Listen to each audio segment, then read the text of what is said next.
wounded by a shot in the head. Putin's guard, who wore a nuclear briefcase, is in serious condition in the hospital. As you know, Putin has a special relationship with guards and briefcases. The mysterious Colonel Vadim Zimin, who carried the nuclear suitcase of the Russian presidents, was found shot to death in the kitchen of his apartment in Krasnogorsk, Moscow region.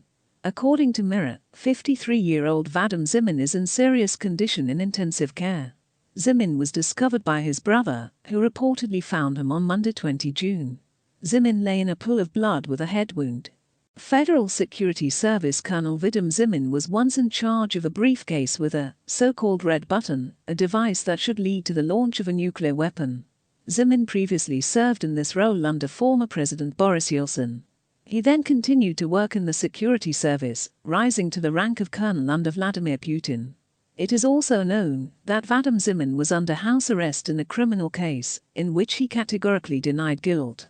This rather mysterious event was one of a number of mysterious deaths of high-ranking officials. From the moment Russian troops began to prepare for a full-scale war in Ukraine, a series of mysterious deaths of tycoons and leading businessmen associated with the oil business began in Russia. Some of them were brutally murdered along with their wives and minor children.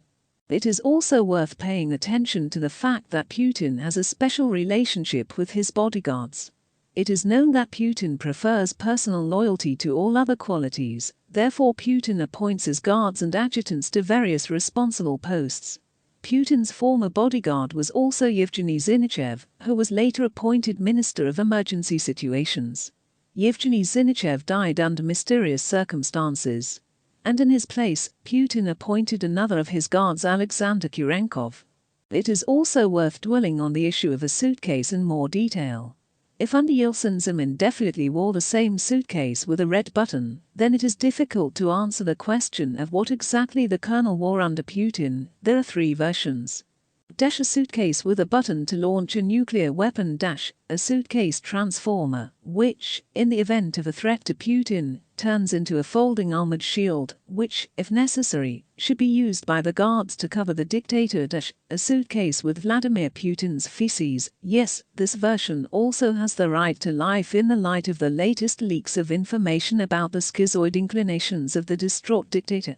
In any case, the attempted murder of the former carrier of the suitcase, whatever it may be in, looks very mysterious.